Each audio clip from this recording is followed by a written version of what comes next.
से डिज़ाइन की गई है। ये है नया भारत और भगवान राम बैठे हुए हैं इस बागवान में और मोर को और हरिण वो नाम लिखा गया है। वो तो ठीक था बट इंटरनेशनल लैंग्वेज से भी यहाँ पे जो है अयोध्या धाम जो रेलवे स्टेशन है उसके बारे में दिया गया है। श्री राम के भव्य मंदिर का और कंस्ट्रक्शन का काम चल रहा है अभी भी बहुत ही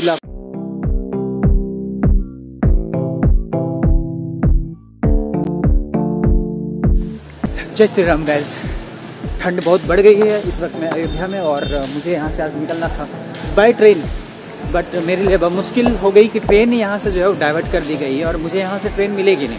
मतलब जो ट्रेन से मुझे यहाँ से बोकारो जाना था उसके लिए मुझे गोमो में उतरना पड़ता, तो वो ट्रेन अब मुझे यहाँ से नहीं मिलेगी। जैसे आप पीछे जो ये स्ट्रक्चर देख पा रहे हैं, एक तरह का डॉर्मेट्री भी, एक तरह का कॉम्प्लेक्स आप समझ सकते हैं, जहाँ पे रेस्टोरेंट वगैरह सब कुछ मिलेगा। हॉस्पिटैलिटी के सारे आइटम्स आपको यहाँ पे मिल जाएंगे। इस वक्त मैं हूँ टेहरी मोड़ के पास जो ओवरब्रिज है वहाँ पे, और ओवरब्रिज में खूबसूरत पेंटिंग्स जो है वो छपे पड़े हैं। वैसे आपके पास तो सवाल भी ये होगा कि यार वो कर क्या रहा है यहाँ पे। तो मैं रेलवे स्टेशन की ओर जाने लग रहा हूँ, क्योंकि बहुत पहले मतलब जब 2021 में मैं पहली मरतबा अयोध्या आया था, उस वक्त यहाँ पे 430 करोड़ की जो रेलवे स्टेशन है वो बन रही थी। अभी मुझे खराब भी लग रहा है कि मैं उसको रेलवे स्टेशन बोल रहा हूँ, मैं उसको हवाई अड्डा क्यों नहीं घोषित कर देता हूँ, क्योंकि इसकी खूबसूरती इतने अच्छे तरीके से की गई है ना, मतलब क्या ही मैं बताऊं। वैसे वॉल्स में पेंटिंग्स आप देख रहे हैं, कैसी लग रही है पेंटिंग्स, कमेंट सेक्शन में कमेंट करके जरूर बताएं। और इन बातों के साथ आ चुका हूँ इस ओवरब्रिज के नीचे जो उद्यान बना है, गार्डन बना है, उसके समझ। और अभी तो बहुत ज़्यादा कुहासा है, तो बहुत बेहतरीन तरीके से मैं घुस करके दिखा नहीं सकता हूँ, बट कुछ झलके तो दिखा ही सकता हूँ। ये देखो क्या खूबसूरत तरीके से डिज़ाइन की गई है। ये है नया भारत और भगवान राम बैठे हुए हैं इस बागवान में और मोर को और हरिण को देख पा रहे हैं। देखिए क्या खूबसूरत तरीके से बनाई गई है, क्या खूबसूरत तरीके से इसको डिजाइन किया गया है, सजाया गया है। ये देखिए।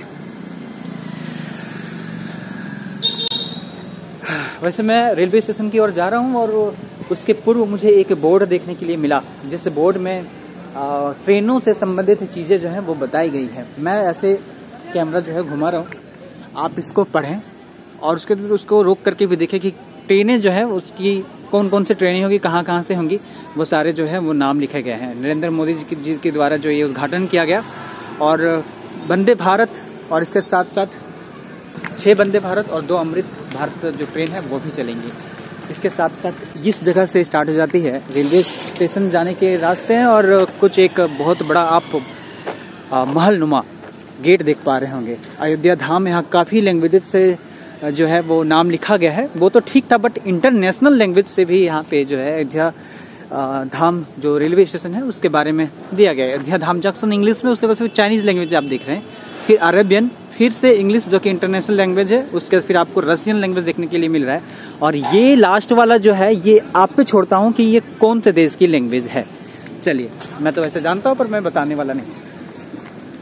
हाँ, तो अब बात आती है कि यार मैं जब मेरी ट्रेन है नहीं तो फिर मैं वहाँ पे जाने क्यों लग रहा हूँ। तो एक्साइटमेंट है भाई साहब, मैं भी उस रेलवे स्टेशन को देखना चाहता हूँ जिसको बनते हुए मैंने देखा था थोड़ी सी, और सुन रखा है कि हवाई अड्डे की तरह दिखती है वो रेलवे स्टेशन। चलिए मैं दिखाऊँ आपको कि क्या कुछ है वहाँ पे बना हुआ, जिसके वजह से लोग उसको हवाई अड्डे की भांति जानने पहचानने लग रहे हैं। और इसके बाद एक और बात मैं आपके साथ एड ऑन करना चाहता हूँ कि इट्स नॉट डन एट 22 तारीख को जो प्राण प्रतिष्ठा होने वाला है, इसका ये मतलब नहीं है कि अयोध्या धाम, अयोध्या नगरी जो बननी थी वो पूरे अच्छे तरीके से बन गई है, बल्कि ये रिनोवेशंस का काम हो रहा है। बनी तो थी और थोड़ी सी डेवलप हो रही है, और थोड़ी वो नहीं बहुत ज़्यादा डेवलप हो रही है। विश्व के सबसे सुंदर नगरों में से ये एक बनने जा रही है। इसके लिए जद्मोजहद लगी पड़ी है और युद्ध स्तर पे काम चल रहा है भाई साहब। तो जाहिर सी बात है कुछ है भी चीज़ तो मैं देखने के लिए जाने वाला हूँ और देखने के लिए जा रहा हूँ। चलिए हम आगे मिलते हैं। वैसे जाने के क्रम में इन रास्तों में खिजूर के पेड़ लगाए गए हैं और बड़े लंबे हैं भाई, बहुत लंबे हैं यहाँ पे। तो मुझे लगता है कि कम से कम नहीं भी हो तो 200 से 300 मीटर जो है ना, ये कुछ इसी प्रकार से देखने के लिए मिल रहा है।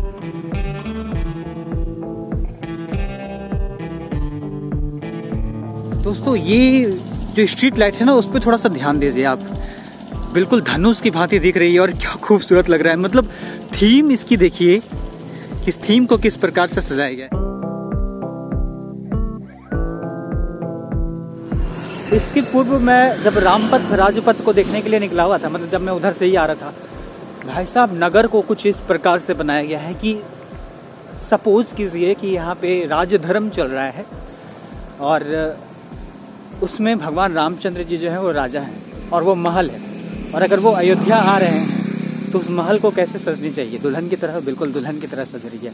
और वास्तव में ये महल की भांति लग रहा है कि हम महल जा रहे हैं।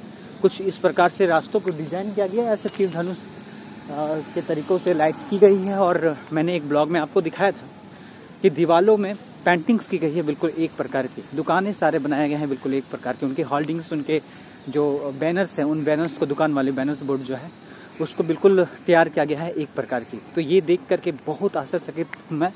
और कुछ इस प्रकार से अरेंज करना एक राम भक्त ही सोच सकता है इन सभी चीज़ों का। अभी मैं एक्चुअली एक दुकान पे था, भैया थे उस दुकान के मालिक, तो वो बता रहे थे यहाँ पे करीब करीब हर सप्ताह में 2 से 3 दिन योगी साहब आ रहे हैं, और मतलब जो कि माननीय मुख्यमंत्री हैं इस प्रदेश के, और वो बाकायदा अपने लेवल से उन चीज़ों का जांच कर रहे हैं कि नहीं, प्रशासन पे भी भरोसा नहीं करते, वो खुद से वो जांच कर रहे हैं। हर 2 दिन 3 दिन में यहाँ पे पुलिस जो है वो तबादला हो रही है। मतलब करप्शन नाम का चीज़ नहीं होना चाहिए, उनको डे टू डे सब कुछ चाहिए, मतलब वैसा जैसा राम राज्य था। बिल्कुल भैया क्या मैं बताऊं, अयोध्या बिल्कुल चेंज हो गई है, और इतनी चेंज हो गई ना, अपार अपॉर्चुनिटी लेकर के आई है यहाँ के लड़कों के लिए कि किसी भी तरह की कोई भी बिजनेस वो यहाँ पे कर सकते हैं। और बिजनेस के साथ साथ कई सारे जॉब की अपॉर्चुनिटी भी बढ़ गए इन चीज़ों के होने से। उसके लिए मैं एक विशेष ब्लॉग बनाऊंगा जिसमें मैंने ये भी कहना है, ये भी बताना है कि क्या इम्पोर्टेंट है इस राम मंदिर का यहाँ पे, जिसमें एक और पॉइंट को क्लियर करना है, जिसमें आप ये जान पाएंगे कि 22 तारीख को मंदिर निर्माण पूरा तरीके से तो नहीं है, बट फिर भी क्यों प्राण प्रतिष्ठा हो गया, क्या कारण है इसके पीछे से, तो वो सारी चीज़ें जो है ना वो मैं करने वाला हूँ डिस्कस आगे। चल इसके पूर्व कि मैं कुछ और डिस्कस करूँ, मैं पहुँच चुका हूँ अयोध्या धाम जंक्शन में, और इतना बड़ा है भाई, इतनी खूबसूरत है और इतनी तगड़ी बनाई गई है कि देख के लग ही नहीं रहा है कि किसी भी तरह का कोई रेलवे स्टेशन में घुस रहा हूँ। लग रहा है भाई कोई संसद भवन से भी बड़ा भवन है, और क्या गजब का लग रहा है, आप खुद ही देख लो। वैसे ये अयोध्या धाम जंक्शन जो है किसी एयरपोर्ट से कम नहीं है भाई, और इसकी 90% वर्क जो है वो हो गई है, बट अभी भी 10% काम जो है वो चल रहा है। और क्या कुछ चल रहा है अब हम घुसने वाले हैं और घुस करके देखने वाले हैं। जो बेसिक चीज़ें हैं वो तो कम से कम मैं आपको दिखा ही सकता हूँ। तो देवियों और सज्जनों, उत्तर प्रदेश के सबसे खूबसूरत रेलवे स्टेशन में आप सबों का स्वागत है, जिसके फ्रंट में ही हमें ये अयोध्या नामक बोर्ड को देखने के लिए मिलता है, और दर्शन होते हैं श्री राम के भव्य मंदिर का। और कंस्ट्रक्शन का काम चल रहा है अभी भी बहुत इलाकों में, बहुत जगहों में, जिसकी आवाज़ सुन पा रहे होंगे आप।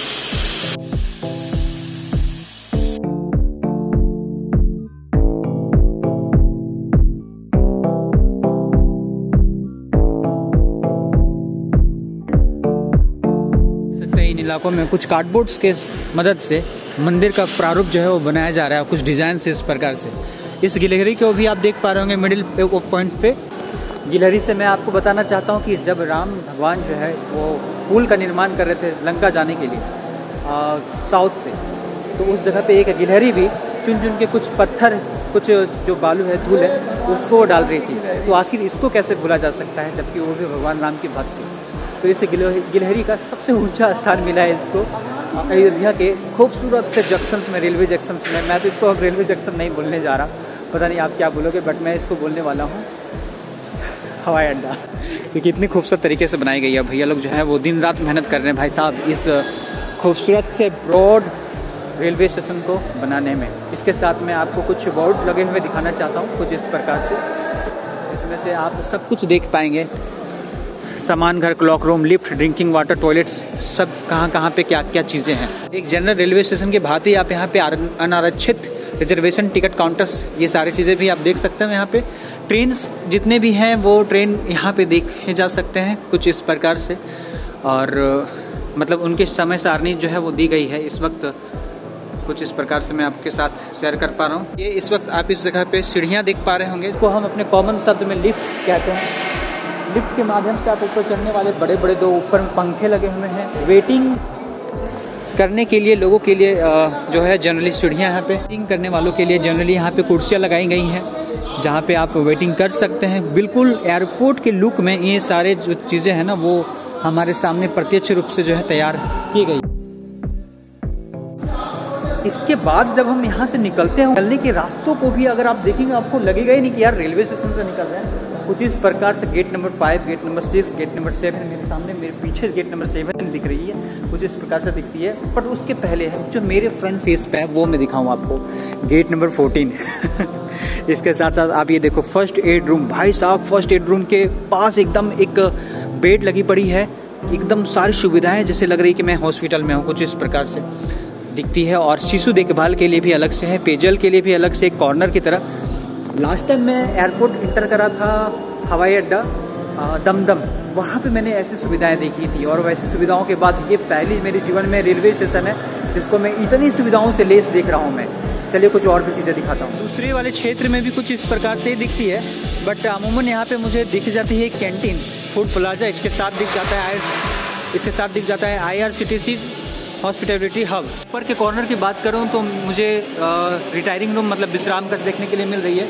ऊपर चढ़ना अभी मेरे लिए ठीक नहीं है, क्योंकि इस वक्त निर्माण का कार्य हो रहा है तो मुझे ऊपर चढ़ने के लिए नहीं दिया गया। चलिए कोई बात नहीं, ऊपर जो है वो सुविधाओं में मैं आपको बताऊं कि वहाँ पे जैसे स्लीपर क्लास, AC क्लास वाले जो लोग होते हैं उनकी प्रतीक्षा के लिए जो है बड़े अच्छे डॉर्मेट्री टाइप से कुछ चीज़ें बनाई गई हैं और उन ऊपर भी जो है कैंटीन वगैरह बनाया गया है।